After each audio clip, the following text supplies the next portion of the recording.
seems hard. Oh, Clive. What am I to do? My wards and I may soon be without a home. What's happened?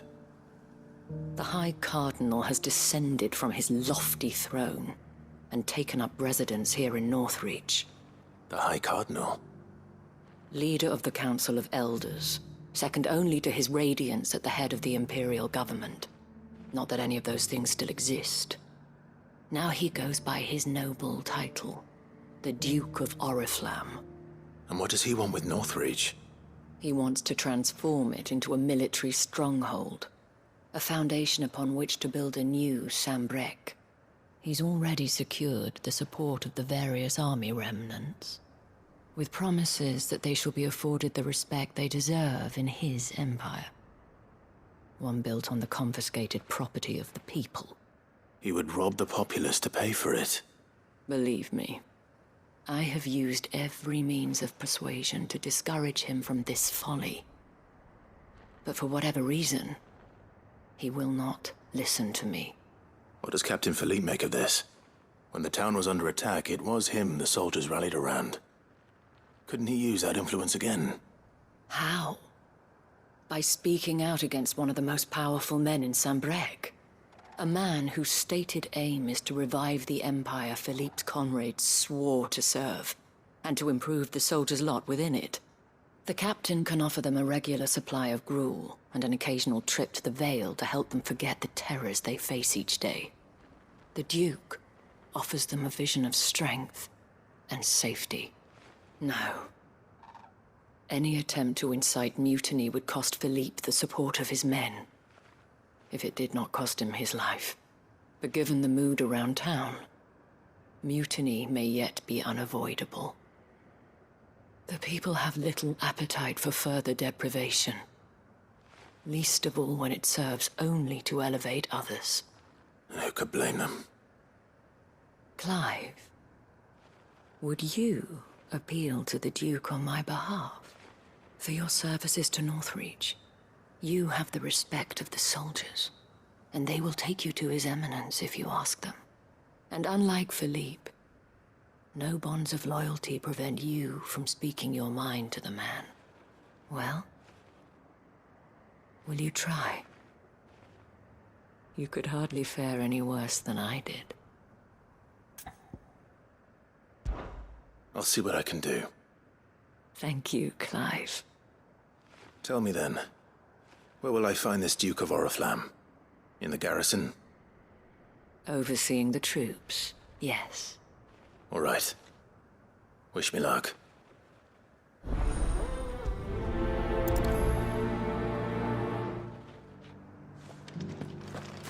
Might this Duke have been at the Remembrance ceremony? Let's hope we didn't make a strong impression. Halt! Oh, sorry about that. You're the dame's man, aren't you? You got some business with the captain? No, actually. With the Duke. I was hoping I might be able to speak with him. We're under orders not to let any civilians pass. But you should be all right. His Eminence has heard all about you and your heroics. Wait here. I'll go and ask.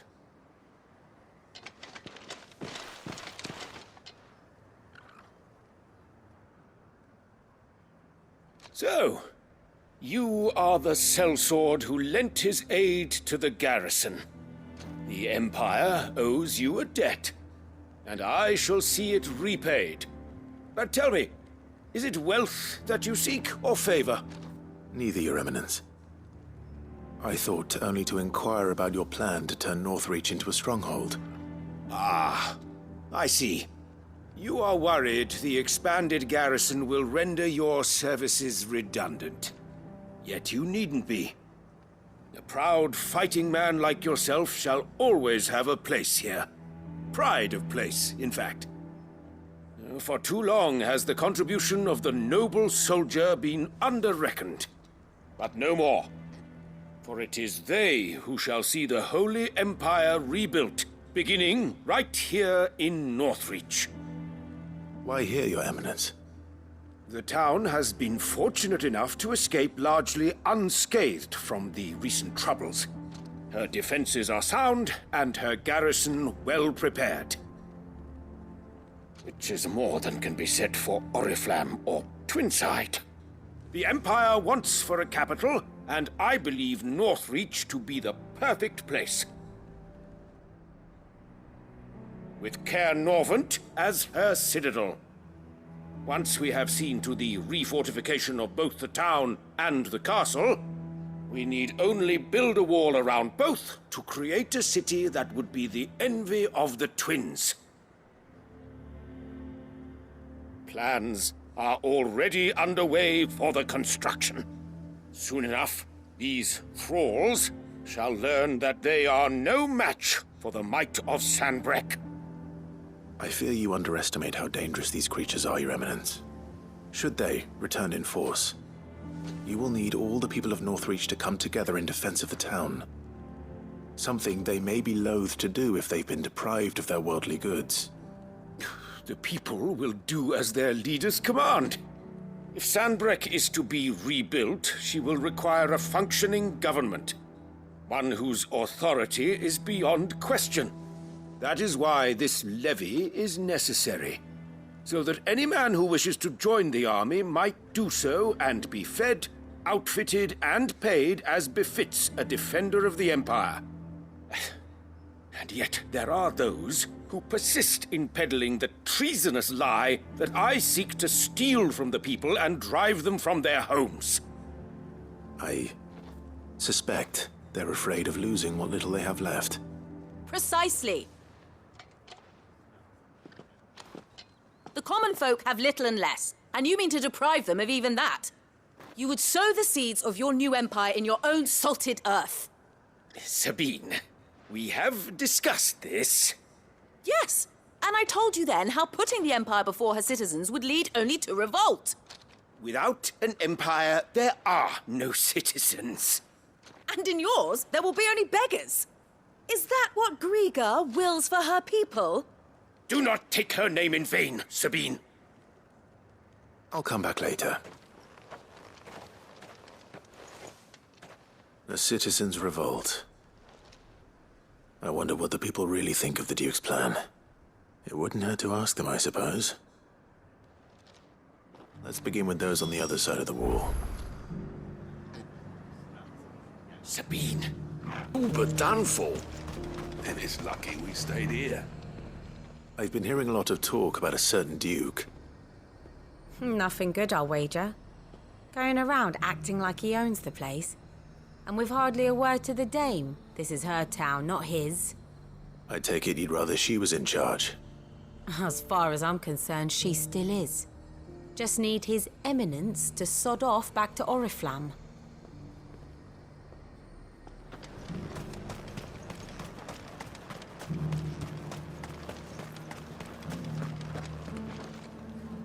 All right there. What is it you're after, sir? Just your opinion, actually. I wondered what you thought of the Duke of Oriflamme. Oh, him. Not much. None of us traders do. It's thanks to nobles like him that we had to set up shop this side of the wall in the first place.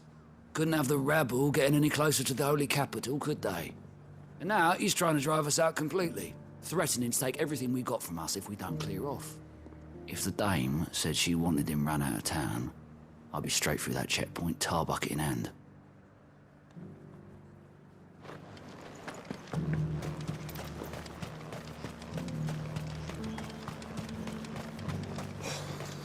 And to think I would be lying under a pile of rubble in Twins. A question, if you don't mind. What do you think of the Duke of Oriflamme? Don't get me started. You build a life for yourself somewhere, earning for some noble to turn up and tell you you've got to hand it all over to him. If he thinks his name and his chains give him the right to empty our purses, he's in for a rude awakening. We'll do whatever it takes to keep what's ours. Whatever it takes. Well, the people seem united enough. What about the soldiers?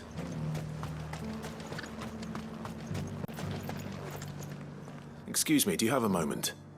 I wondered if you'd mind sharing your thoughts on the Duke of Oriflamme. Well, He's made a lot of enemies coming in the way he did.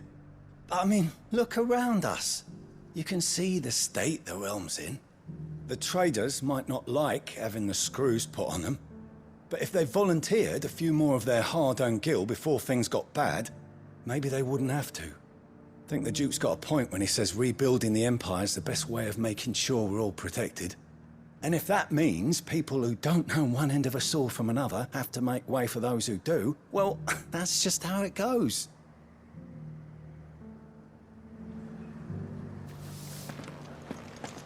It's not only control of the garrison. One at a time now. Is enough for it? You. You're the one who was talking to His Eminence. On the Dame's behalf, yes. I was trying to persuade him not to take the people's goodwill for granted, but it seems my words fell on deaf ears. What do you think of his plans? I'm a soldier, mate. He tells me what to do, not the other way round. Listen, I've got nothing but respect for the Dame, but I've got a family to look after.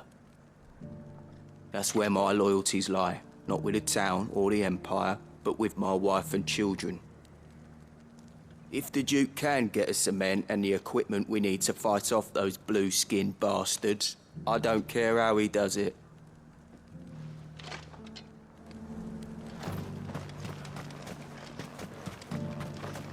You're embarrassing yourself.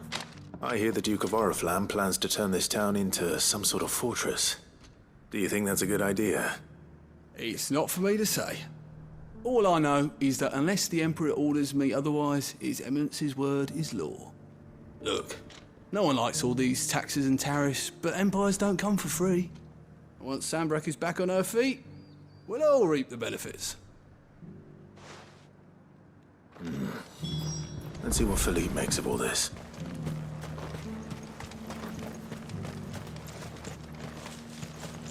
Welcome back. Wraiths give you any trouble? None worth mentioning. Captain, do you have a moment? For you? Certainly. Clive, wasn't it? Thank you for last time. How can I help you? I wanted to ask you about the Duke of Oriflamme. Do you intend to go along with his plan? But to tell you the truth, I'm in two minds. It's my sworn duty as a captain of the Imperial Army to obey his orders. But I can't say I agree with him.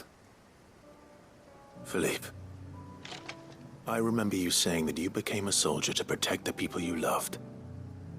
The Dame included. That's right, I did. Well, she doesn't agree with the Duke's orders either. She thinks they could tear Northreach apart.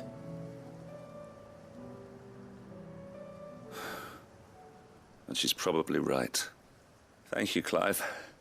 I know what I need to do now. Protecting the people I love is what matters. Doesn't matter how. Well, duty calls, so I better go. Thanks again.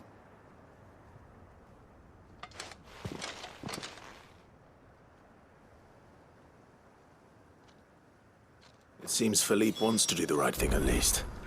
I expect Isabel will be pleased to hear that, if nothing else.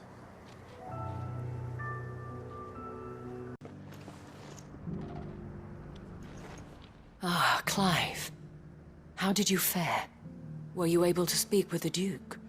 I was, but...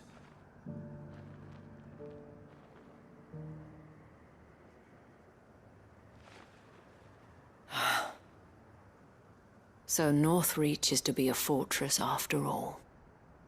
Well, it will certainly help to hold back the thralls. There's no denying that. Though I doubt it will come as much consolation to the townspeople whose worldly goods are confiscated to pay for it. They deserve to be heard, Clive. To have a say in this new empire the Duke means to build. Sadly, His Eminence values their obedience more than their opinions, and hopes to reassert the authority of the state. I fear he sees the people as mere pawns on his chessboard to be sacrificed for the greater good. Needless to say, they themselves are of a different opinion, and would rather their destinies were in your hands. The soldiers, meanwhile, are content to follow their orders. And not just because of the Duke's rank, but because of his vision. I thought as much. Had I sworn to protect Sanbreque, I dare say I too would want nothing more than to see it rise from the ashes. Thank you for trying. But the battle is lost. I don't know about that. What happened to your uniform? I handed it in, along with my resignation. Told the lads I wished them well, but that I owe it to those I love to call it a day. But why? Because I realize what really matters to me. Not following some nobleman's orders for the sake of it, but protecting what I care about. Protecting Northreach. I honestly don't know when those monsters will return, but I'm certain they're not finished with us yet. And when they do come back, we need to be ready for them. We need to stand together, all of us. And with you to lead us, milady, I reckon we can do it. It was you who finally convinced me, Clive. There's no point following orders if they go against everything you believe. Indeed. All of us, standing together. That has always been Northreach's best hope, and one which still lies within our grasp. We have only to turn our attentions to the true enemy. Thank you, Philippe, for showing me what I must do. Anything for you, milady. Speaking of standing together, would you mind if I borrowed a few of the lads from the Vale to help keep watch around the town? I fear His Eminence has loftier tasks in mind for the guard. Not at all. Be my guest. Wouldn't be the first time.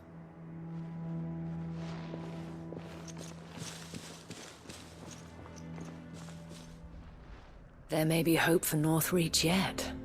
Especially with men like you and Philippe to champion our cause. I, for my part, shall continue to work upon the Duke, in the stubborn belief that I might still tempt him into joining hands. But I suspect I shall have to call upon your aid again. Until then, Clive. Until then,